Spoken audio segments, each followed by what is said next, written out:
Amen. Thank you, ladies. Go ahead and take your Bibles out and turn to Psalm 101. Psalm 101. If you're a teen sitting in this room right now, that should sound very, very familiar to you. Did a series with the teens a little while back in Psalm 101. So for those that were sleeping during that series, here's your chance to redeem yourself.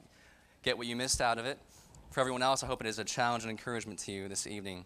As I said, Pastor Whitmer is going to continue to pray for him and that he would recover quickly. Once you get your finger in Psalm 101, I'd ask you to turn over to 1 Corinthians 1. We're going to start there, then we're going to come right back to Psalm 101. As we begin, I want to ask a question. I want to ask you, what is true leadership? What is true leadership? If you were to ask the average man on the street that question, you get a whole lot of answers, right? And there's been a whole lot of forums, a whole lot of conferences, a whole lot of discussion on what defines a true leader in this world, right? And a lot of answers you might get would be something like this. Maybe a guy that is a good leader would be defined as someone who has a lot of charisma, okay? So a guy that just kind of demands your attention, a kind of guy that just with his personality, with his demeanor, you just look at him and you say, that's the kind of guy I want to follow. Perhaps somebody that is an effective delegator, okay? I'm a new youth pastor, new into the business, and that's one of the things I'm trying to figure out right now is delegation, learning the importance of it, okay? But even if I figured that out, would that completely define a good leader?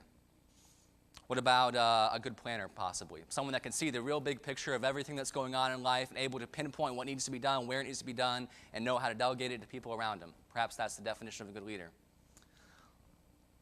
On more of a shallow level, it might be somebody that is a good-looking guy, perhaps, or a strong guy, a smart person, someone that knows everything, that you know when you need an answer answered, you can just go to this one person.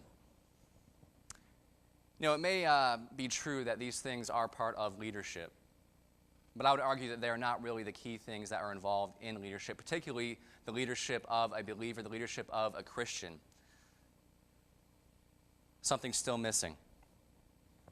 Down in 1 Corinthians chapter 1, which hopefully you're there by now, I want you to read with me or follow along with me as I read in verse 26 through 29.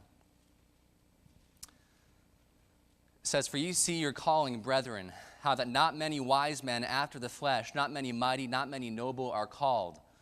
But God hath chosen the foolish things of the world to confound the wise, and God hath chosen the weak things of the world to confound the things which are mighty. And base things of the world and things which are despised hath God chosen, yea, and things which are not, to bring to naught things that are, that no flesh should glory in his presence." I love this passage here. I personally come back to it several times, and it's an encouraging passage for several in this room, I would imagine. But what Paul is doing here, I imagine Paul is honestly, as he's writing these words, he's probably thinking of himself. Thinking of who he was, what type of person he is, and then standing in awe in a sense of how God is using him in this particular circumstance right now, not knowing that he would, next to Christ, be one of the greatest believers, followers to ever walk this earth, right? That's the man Paul that's speaking these words, and he's no doubt thinking of himself. And yet he's saying God doesn't choose to use the mighty. He uses the weak. Instead of using the high things, the great things, he used the low, the base things. Things that we would not consider as important in leadership. God will look at that person that maybe doesn't have those things and say, actually, that's somebody I can use. There's a leader there that I can make. So what is a true leader? I want you to turn back to Psalm 101.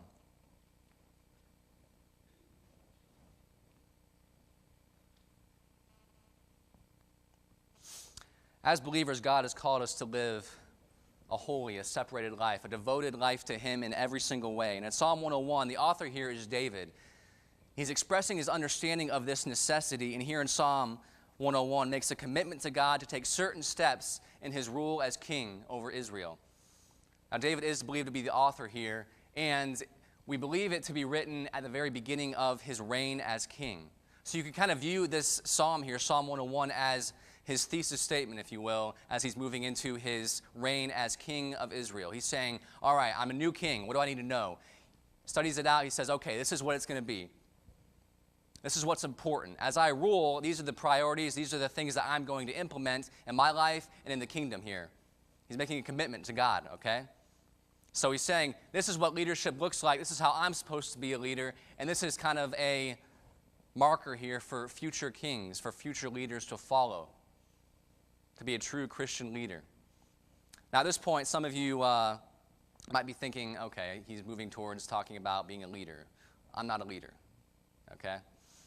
And that's what you might be thinking. You might think, my personality, who I am, I'm just not the type of person that just steps out and leads the front of the pack. It might be tempting to just kind of disengage a little bit and be like, okay, these are for the people in the room that are leaders. But no, I want you to rethink that.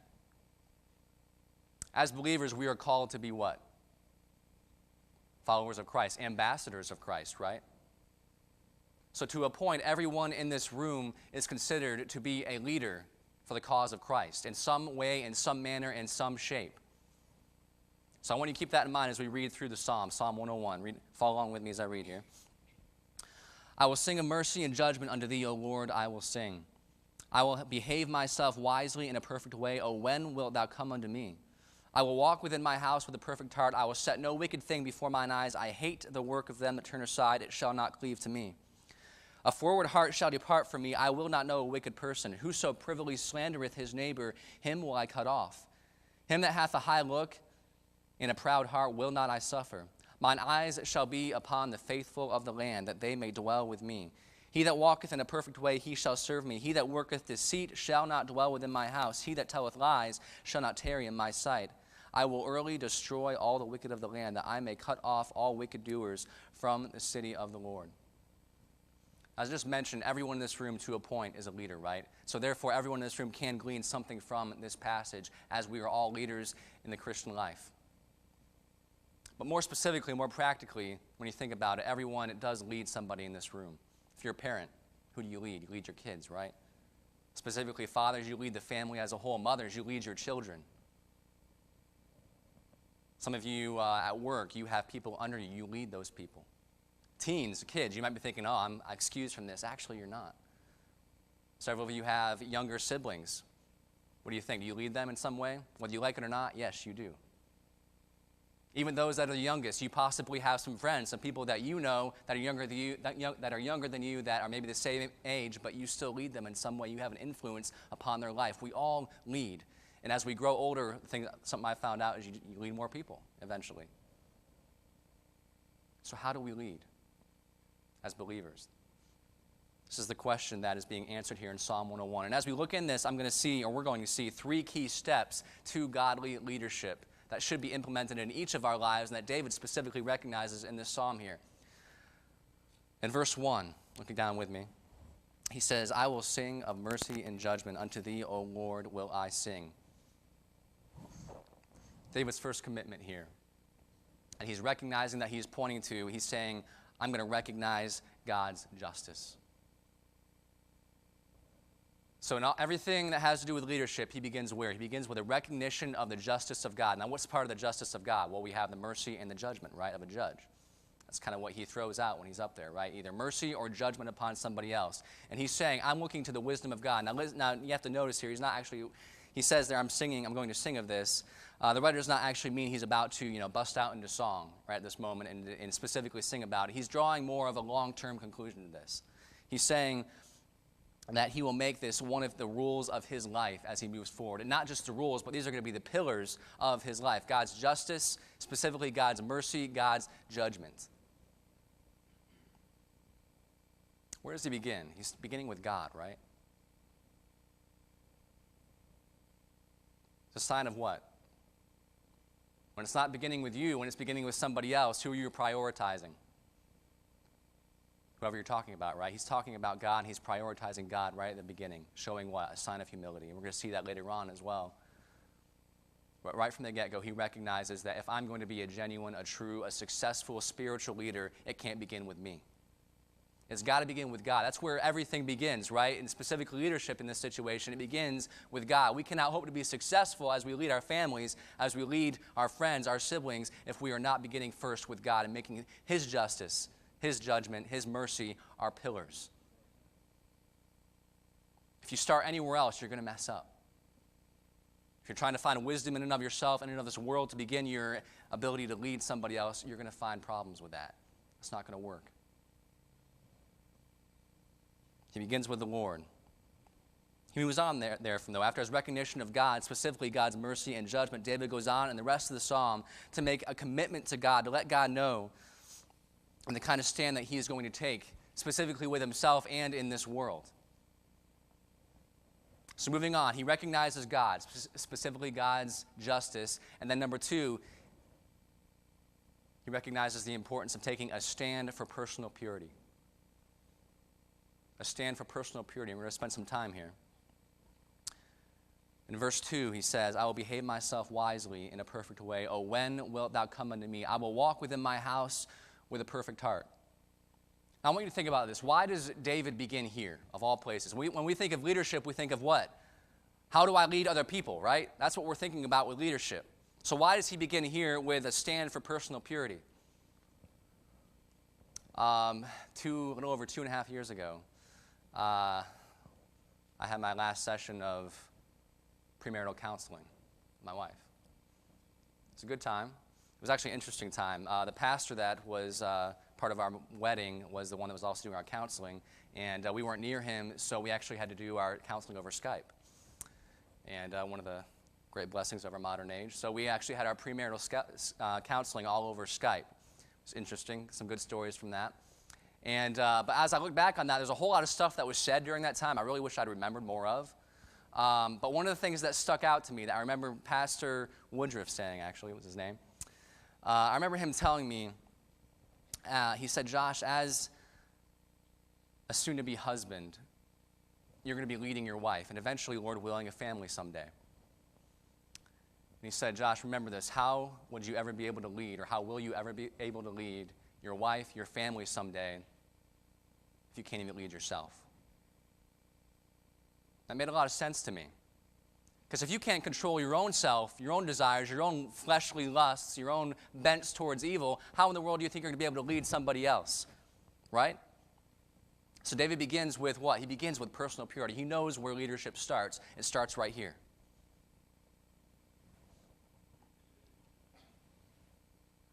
I find it interesting, at the end of that verse there in 2, he says, I will walk within my house with a perfect heart. Stop there for a sec. Why didn't he just say, I will walk with a perfect heart? He addresses a specific location, right? Where? He says, I will walk within my house. Okay, so he's talking about a specific place that he wants to really endeavor to really prioritize, to make important that he's going to walk purely in. And it doesn't really make sense. He picks his house. To me, it'd make a whole lot more sense if he said, as I walk through my kingdom, I will walk purely. As I walk on the battlefield, I will walk purely. That's what he's going to be doing, right? He's going to be a king, a general, leading his armies, leading his nation. But he says, I'm going to walk purely in my house. Now stop and think about that. Why? Why would he pick his house? I was thinking through a little bit. I'm going to answer that question with some questions. 3 questions to be specific. Number 1, where do you spend most of your time? Now some of you might argue work. It probably feels like that sometimes. But realistically, in a 24-hour period, where do you spend most of your time? Home, for the most part, right? You're sleeping there at least, I would guess. So that's a big chunk of your hours. But that's where we spend most of our time. We go home, right? All right, question number 2. Where are you most comfortable? Home, I would guess, for most of us, right? Now, if you're like me, when I come home from a day of work, I come into the door, I drop my bag, I head straight to the room, and I get changed into like sweatpants and a t-shirt. Then I march back downstairs. I kiss my wife first. I have to get that out. Okay, I say hi to my wife. She's there, usually. And so I say hi, I go get changed. I come back down. I say, what's for dinner? Awesome. Plop down on the couch, and I'm finally ready to just relax for the day. If that's kind of like you, then home, right? That's where you're most comfortable usually. It's where you sleep, so I'd hope you'd be comfortable there. So we're most comfortable at home. 3rd question, where are you most private? Probably home. Some of you brothers and sisters might beg to differ on that, maybe. especially if you share a room. But generally speaking, for most of us, we're most private at home. The only people that are around us that can see what we're doing, that know what we're doing, is our family. And sometimes you're home by yourself, so you're most private at home.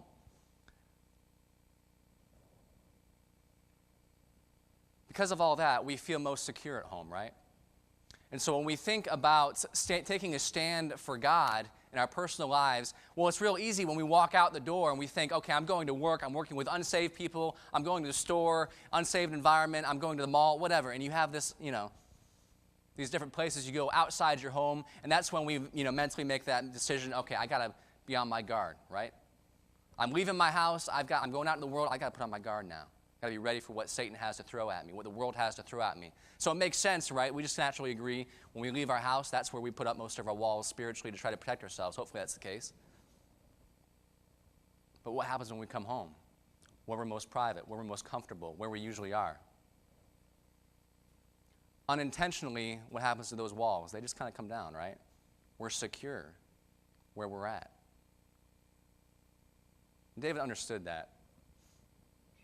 He knew that at home was where he was at most of the time. He knew that that was where he was going to struggle potentially the most. He was addressing where temptation might become, most prominent, and where it may be the hardest to actually take a personal stand for purity. How true is that, right?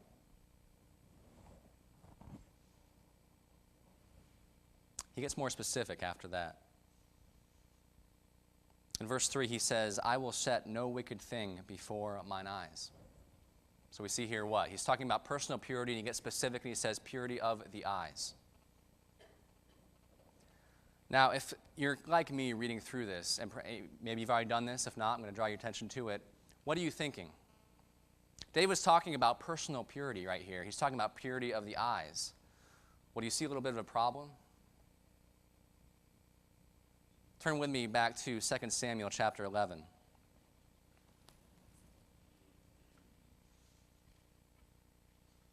Second Samuel chapter 11.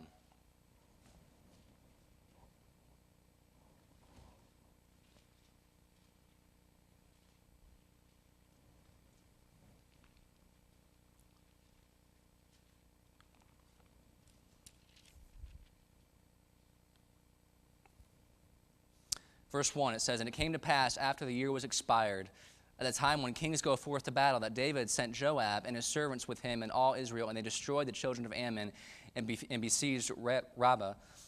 But David tarried still at Jerusalem. And it came to pass, as an eventide, that David arose from off his bed and walked up upon the roof of the king's house. And when the roof he saw a woman washing herself, and the woman was very beautiful to look upon. And David sent and inquired after the woman, and one said, Is not this Bathsheba, the daughter of Eliam, the wife of Uriah the Hittite? David sent messengers and took her, and she came in unto him, and he lay with her, for she was purified from her uncleanness, and she returned unto her house. Okay, look up here. How many of you thought of that already before we went to this passage? It's my natural thought as soon as I read that. And it's kind of ironic, right? He talks about purity of his eyes, and he talks specifically about purity of his eyes in his house. Where was he when this sin occurred? He was in his house. Now you can take a couple things from that. You can get kind of discouraged by that, or there's some encouraging notes that we're going to look at actually later on, but I wanted to draw your attention to that. We're going to talk about that towards the end of the message, but I haven't just ignored that. All right, so back to Psalm 101. Back to Psalm 101. He's talking about purity of the eyes. He says, I will set no wicked thing before mine eyes. The word thing there, he's actually talking specifically about things of Belial, okay? Literally talking about immoral things or sin. And not only did David say he would not have a desire for it, but to also hate the doing of these false things. In other words, he would not condone or encourage these actions in the lives of those around him, going as far as to say he hates the work of them that turn aside or fall away.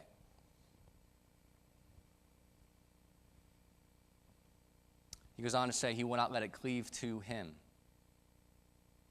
I will disown their ways. I will not imitate their actions. That's what he's saying, okay? So he's taking a strong stand for purity of his eyes, okay? Now, he failed in that area. I want you to kind of go from that time period and jump all the way to where we're at right now. How much harder is this stand to take nowadays. Hard. And it's only going to get harder for our young people growing up, right? It's a hard stand to take nowadays in the world we live in with the technology we have. But he says, I'm making a commitment. I'm going to remain pure in my eyes, what I look at, what I watch.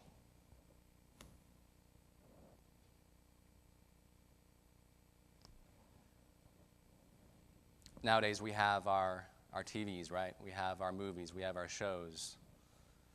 We have our Facebook, we have our Instagram, we have our, you list it all. We have all these mediums through which we communicate with other people, through which we watch and are entertained. I want to ask you, as you examine your life,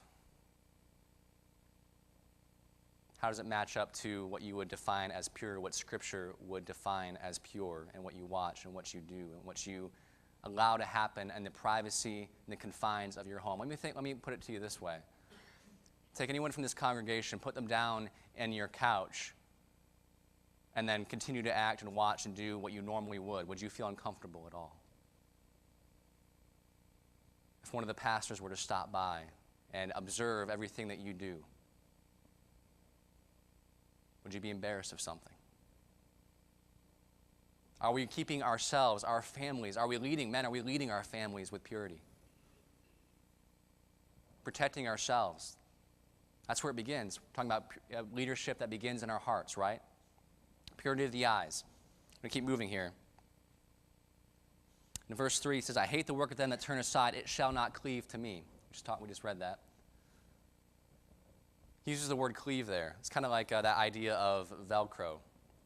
It's interesting with one of the things, we have our dog, and how many of you have dogs in here? Some of you might understand this. One of the things we found out with our dog Tebow is that when we let him outside, we have to get kind of consistent with checking him when he comes back in for whatever might have decided to attach itself to him, okay? Now, what's interesting is when Tebow runs out there and he's running through the woods, whatever, and he comes back, he's got all these burrs on him. He might have some ticks on him, whatever. Did Tebow, when he ran out, say, I'm going to go find me some burrs, I'm going to put them on me? No, he didn't, right? He has no clue, all right? He's just running through having a good old time. When he comes back, he's got these burrs that just kind of tend to find him somehow. They attach themselves as he's running through. That's the idea here. Things that kind of attach themselves without us even really realizing it. I love doing stuff outdoors, and one of the worst nightmares for anybody that loves doing stuff outdoors are ticks. I hate ticks. About the most disgusting little insect that could possibly exist. And I'm a magnet for them. I just find them everywhere, usually on me. And I found this out, though, a few years ago when I was doing a camping trip, and it was in North Carolina. And I knew there were ticks out there, okay? I knew that. I was prepared for it. I wore like long pants, long sleeves, covered everything I could possibly cover, right? And then I sprayed myself down with, repellent and everything. And as I'm walking through, I'm watching where I'm stepping to make sure I'm not rubbing up against things and everything where ticks could jump on and all that. And I was convinced I did a good job. And so I got, we spent the night out there, had a good time with a friend, and then came back. And when I got back home, I was like, I better check, make sure. I found 3 on me, 3 ticks at one time. I did everything I could, and they still attached themselves to me. But if I hadn't have been vigilant, if I hadn't been careful to look for those things that were cleaving to me, I wouldn't even notice, right? That's what sin is like to us.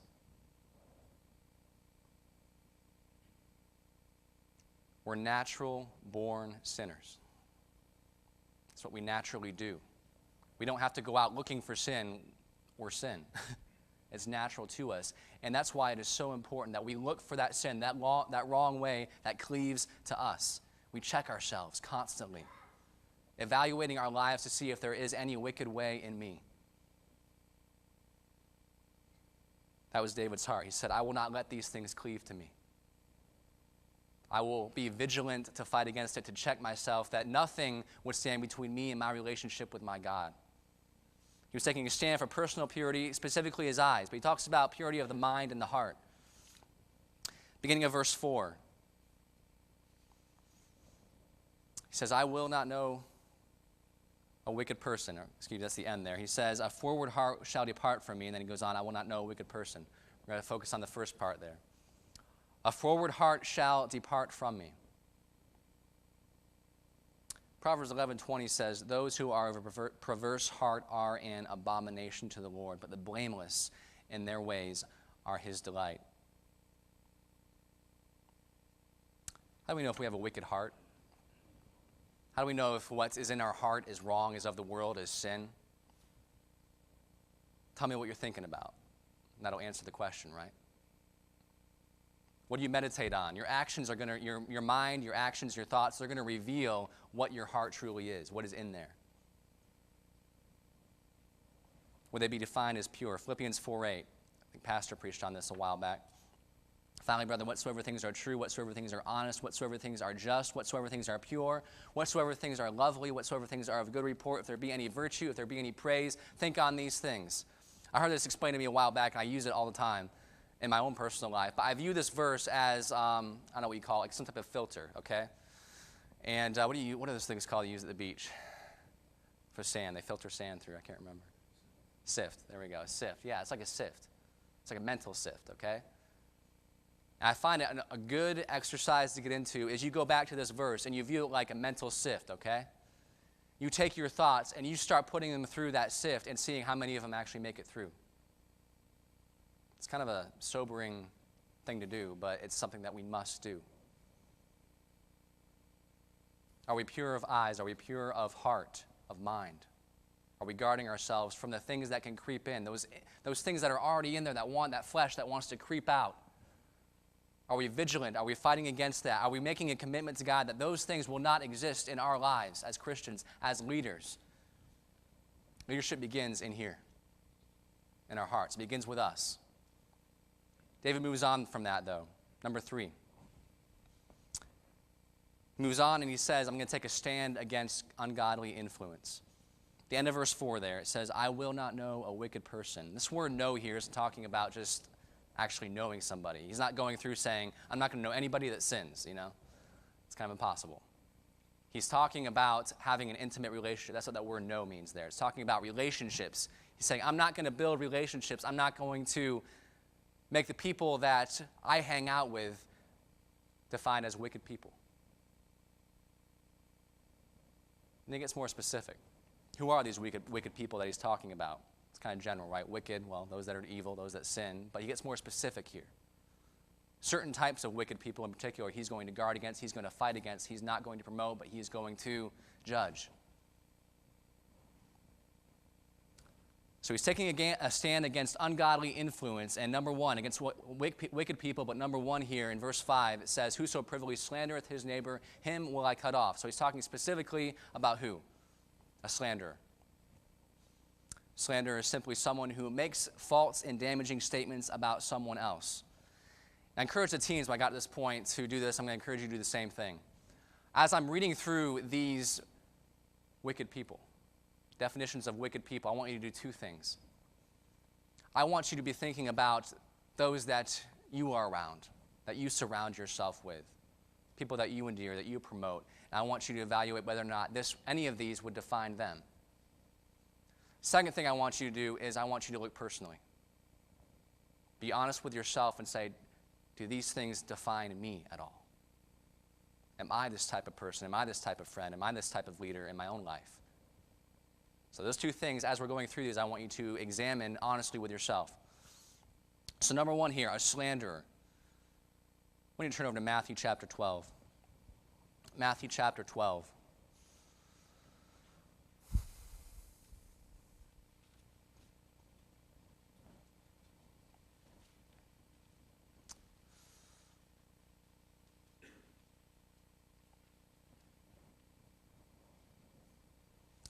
Verses 24 through 37 says, O generation of vipers, how can ye, being evil, speak good things?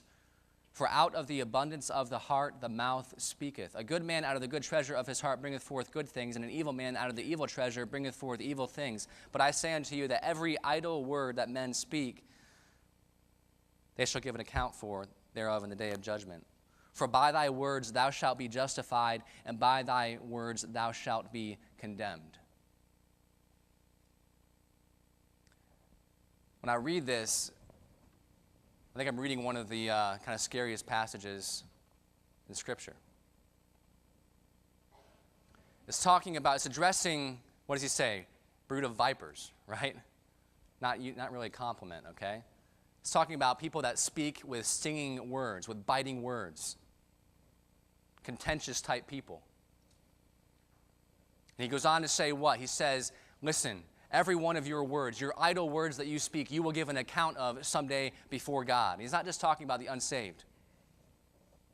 We will stand before God as well, and we will give an account for what we have said, what we have done at the Bema Seat.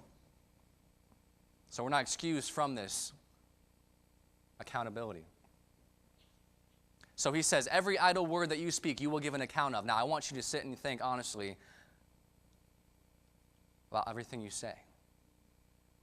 And the more you think, the more scared, if you're like me, you get, right?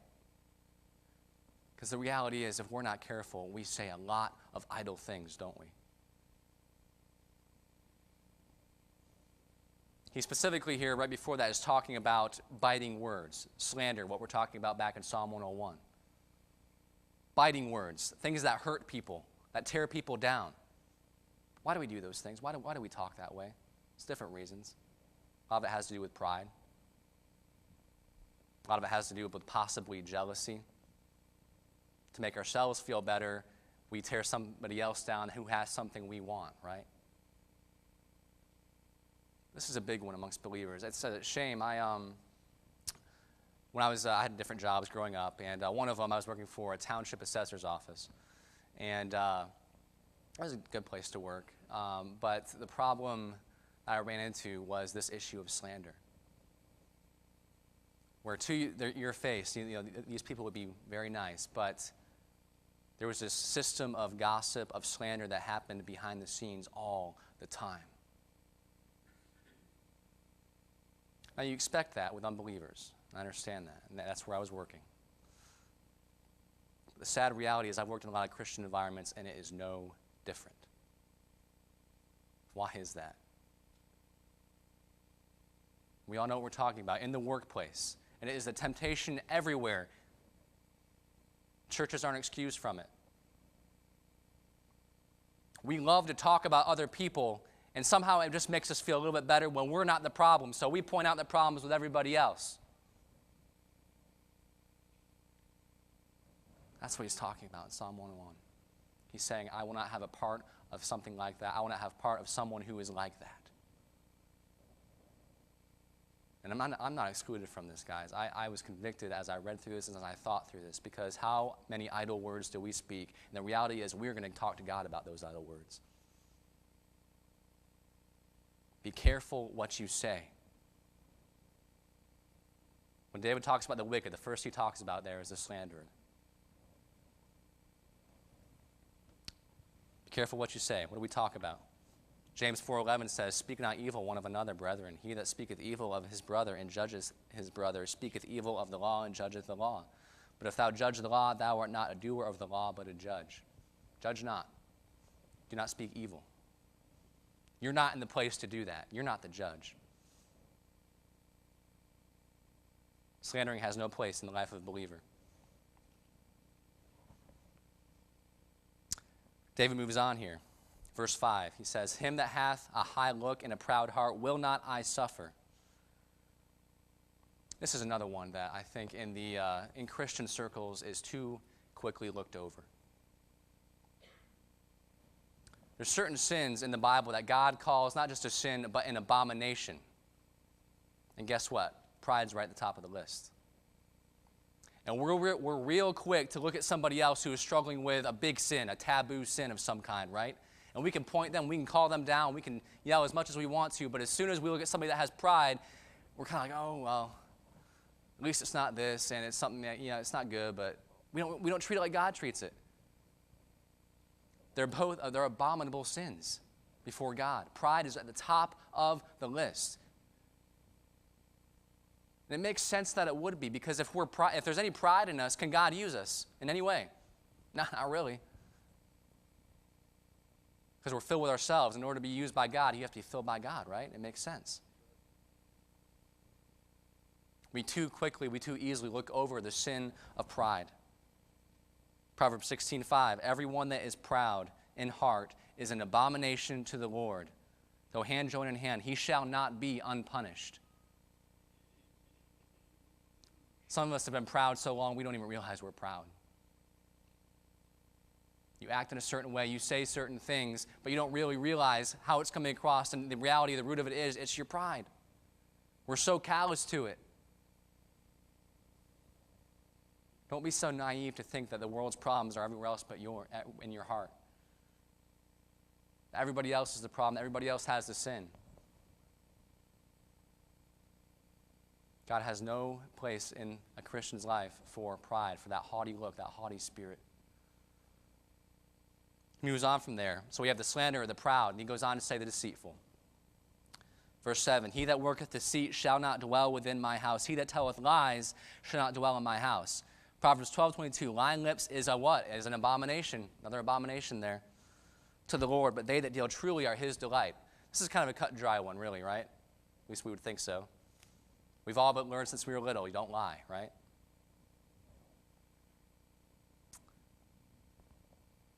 I was watching, when I was little, Andy Griffith one day. And harmless show, right? There's nothing wrong with Andy Griffith. And my dad walked in, he was watching it with me, and he just kind of was like, hey, have you ever noticed that Andy, anytime he needs to get out of something, he just kind of tells a little lie about it? I was like, no, not really, Dad. But I started watching it, and literally maybe 5 minutes later, Andy Griffith told a lie to get out of a certain situation or to avoid somebody. I was like, oh, yeah. It's a lie. And it's wrong, right? And that's where we justify it sometimes. Half-truths, right? Now, I want to point out something here. Proverbs 6, 16 through 19.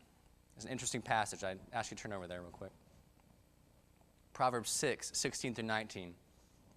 What this passage does is it kind of ties all three of these together. Usually, if you're struggling with one of these, chances are one or both of the other ones are there as well.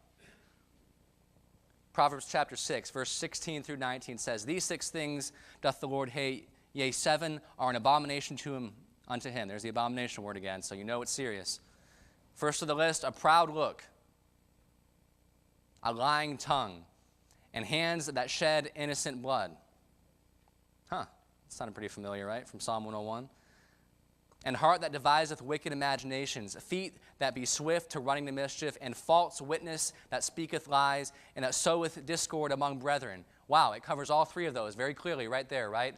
And they're tied together. When you're slandering somebody else, it's probably rooted out of pride, right? And when you're slandering someone else, chances are there's a lot of half-truths there. You heard this rumor from this rumor, and therefore, this is what happened, right? When the reality is you haven't even talked to that person directly. You don't know. But you speak it as if it's truth. That's a lie. It's deceit. They're tied together. They're intertwined. David says that's wickedness. Will not have a part of it, and I will condemn anyone that is defined by that.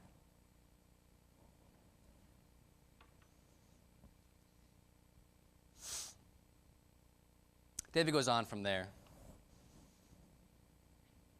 to talk about the companions, the servants, the people that he is going to seek after now.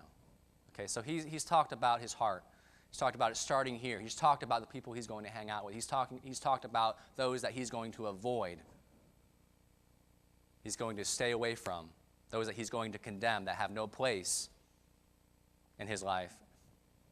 And he moves on to talk about those that he will hang out with, those that he will bless, those that he will promote. Verse 6, he says, mine eyes shall be upon the faithful of the land, that they may dwell with me. He that walketh in a perfect way, he shall serve me. You know, he would not just have these people as friends. But he's making a point here to state that he is going to encourage, he is going to promote these types of people. Hopefully through personal example, but even through the way he treats that person. He's going to get behind those types of people. He's going to promote, he's going to push them to success, because those are the type of people that he wants to see succeed in life. What types of people is he talking about? He specifically addresses the faithful, okay? Those that would remain faithful to the teachings, the commandments of God as they are laid out.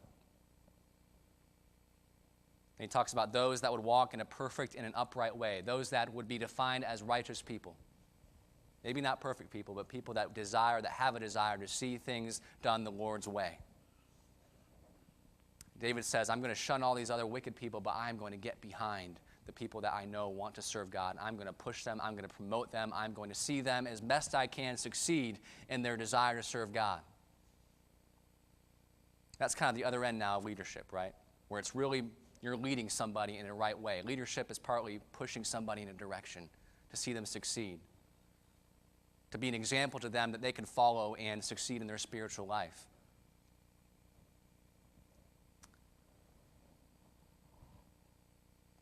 David concludes the psalm here with a very open and bold statement. He says, early will I destroy all the wicked of the land, that I may cut off all the evildoers from the city of the Lord. It's a pretty bold statement there. And you can tell David wanted it to be known that while he was king, wickedness and defiance to God would never be tolerated. Never. Is that your stand as a believer? Personally, in your home. That's where he specifically talks about. That's the one location he actually narrows down. He says, in your home. And then are you promoting others that want to do what's right? Do they look to you and they say, that's the person I want to emulate, and are you looking at them saying, come follow me, I'm going to show you that serving the Lord is worth it? That's my burden for our youth. That they see that kind of example here in this church. That they get that kind of example, that kind of influence at home. What kind of example, what kind of spiritual leader are we being? I asked you all to, as we considered much of this, to examine your life, to evaluate it, to see if you would possibly qualify as the slanderer, as the proud, as the deceitful. Be honest about it. I encourage you guys to continue to do that. I encourage you all, maybe personally you're saying, you know what, I feel like I'm trying to move that direction. I'm trying to do that in my personal life, but I haven't been doing that to others. I haven't been promoting that with others. Find a way to do that. Find somebody to encourage, a young person that needs it. Encourage them. Push them that direction. Let them see, let them know that it is worth it. You don't know what they're going through. They might be rock bottom, ready to give up on God, and you're somebody like you that needs to come along and say, it's okay, it's worth it, I'm going to help you, I'm going to promote you, I'm going to push you, I want to see you succeed in God. That's a spiritual leader. Begins here, moves out to encourage those around you. Evaluate your life. We talked earlier about David's failure. You can't not address it. It's so specific. His commitment here is so specific, and his sin ties right into it, right? You can't ignore that. But there's encouragement to be found there, right? Failure happens, doesn't it? There may be someone here right now that as you examine your life and you say, you know what, I've kind of failed like that. And we've all failed. Not one in here hasn't. You say, I failed in that, like David may have, but you know what, I'm going to pick myself up. And did God use David after that failure? Absolutely. Absolutely. And the same can be said of you. Don't get discouraged. Don't get down and say, wow, I'm blowing it in this area. I spent most of my life doing it this way. It's never too late. David's proof of that, and that's where you can find that encouragement. He made the commitment, and perhaps you've made the commitment before and already messed up on it. Well, be restored to God as David was. We talked a while back, I did a sermon on Psalm 51. Awesome psalm. Go back to the Psalm 51. Read through it. Ask God to cleanse your heart, to revitalize you, to see the joy that is in Him again. That's what He promises. What kind of spiritual leader are you? Personally, or people around you? Let's pray.